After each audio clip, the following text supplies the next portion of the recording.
Magic. There's nothing like a good trick out of a hat. Enter the enchanting world of fortune tellers, magicians, and tricksters, and watch them make the next 10 minutes disappear.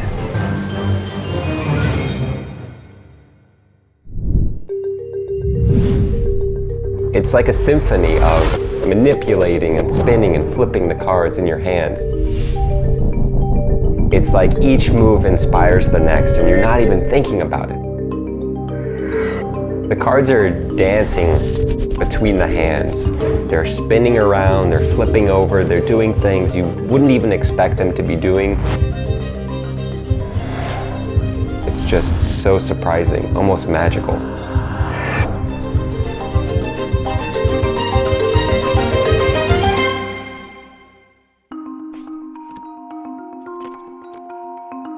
For as long as I can remember, we've always done things in tandem together. We both got into magic around the age of 12. We would go to the library and check out books by Dia Vernon, Guy Hollingworth. Just seeing the illustrations, we're like, wow, we can do this with playing cards. When we started practicing cardistry, it wasn't a thing. It has its roots in magic. It comes from card magicians who would use what is called a card flourish, and these were used to accentuate certain moments in a magic trick. So we took that and just ran with it. We were the first to embrace it and really focus on it and practice it as its own thing and promote it as its own thing.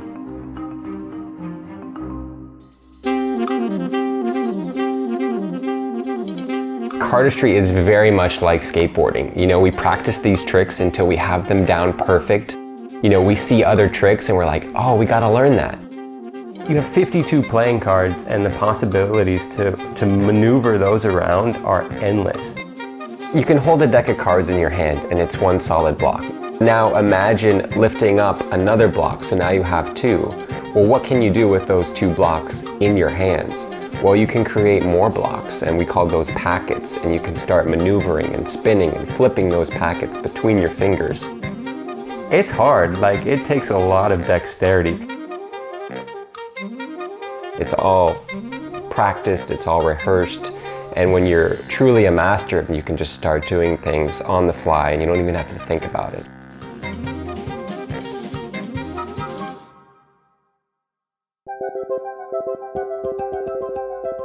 What kids are doing today with cards is mind-blowing. If you would have told me that when I was 14 years old, I would have been like, that's the coolest thing. I had no idea it could even be this big. The ultimate goal would be to get people to almost put cardistry first when they see a deck of playing cards. You know, it's no longer for games, it's no longer for gambling, it's cardistry.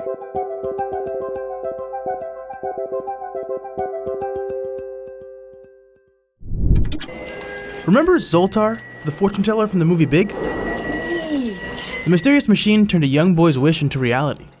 In real life, there are hundreds of Zoltars all over the country, and you can trace them all back to this guy. My name is Olaf Stanton, and I make Zoltar.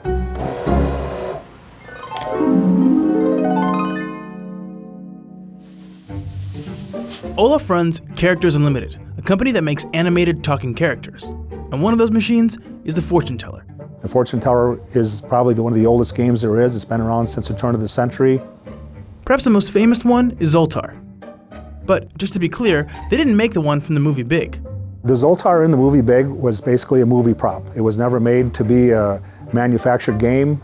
Our Zoltar has the talking. Come, let Zoltar tell you more. And eye movement and head turning, and spits out a card at the end of the conversation and gives you some good words of advice. Every Zoltar machine is custom made. The first thing we do is get the cabinet started. Then we'll cast the head out of our latex material. We put the eyeballs in, we paint the head, then it goes to our wig department.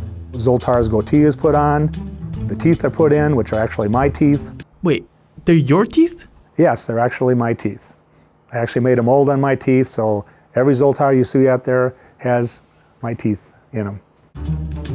And then we put all the components in that make the card come out and make it talk and give the different messages, and then Zoltar's ready to go. Although Zoltar is the star of our fortune teller line, he's not the only fortune teller that we make. We have Pappy, we have the old pirate. And those fortunes, that's Olaf too. We try to make all of our fortunes on the lighter side, good words of wisdom and advice. I think one of my favorite is sometimes it's better to say too little than to say too much and regret it later. There's a lot of good words of wisdom that come out of Zoltar. I think people just like to see something that they can relate to and say, oh yeah, how did you know that? That's so cool. It really does bring out the child in all of us to see your fortune on a card. Well, unless of course you're talking about Tom Hanks in the movie Big, because he gets, well, you know, big. Magic to me is the feeling that you get Christmas Eve when Santa Claus comes to your home and delivers presents. Britannia. The smile on children's faces when the rabbit suddenly appears, they know that's magic. It's my passion, it's my hobby, it's my vocation, it's everything to me. Welcome to Colon, Michigan. The magic capital of the world. I am John Sterlini, the owner of Sterlini Magic Manufacturing. My name is Rick Fisher. I'm the president and CEO of the Fab Magic Company. I am Greg Bordner, and I am the president of Abbott's Magic. I brought a good book with me. It's called the Bible. Sometimes there's some really cool parts in here. There's really some fire and brimstone.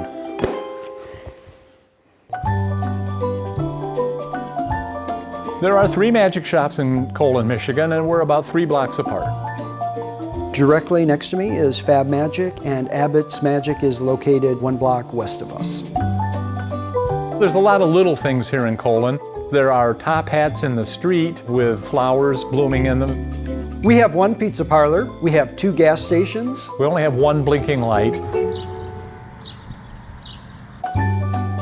We have a Magician's Walk of Fame. It's kind of like our very own Hollywood Walk of Fame. Our high school mascot is the Fighting Magi. There's the Magic City Hardware. There's Illusions Hair Care. And we have 3 magic shops, all in a town of 1,200 people. I'll share this with you. If colon was any smaller, they'd call it semicolon.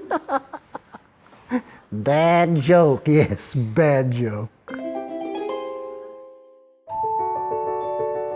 Abbott's Magic began doing the magic convention 80-some years ago. We've had thousands of magicians from around the world that gather here to learn, to share their knowledge of magic. When you perform a magic trick and a little kid smiles and he goes, wow, you can see the magic in his face. That's really the best part. For that 15, 20 minutes, hour, you hopefully took that person from this world to this world. I always said to my parents, even as a young kid, I'm going to move up here one of these days and I'm going to own a magic shop. So dreams do come true. And they do come true.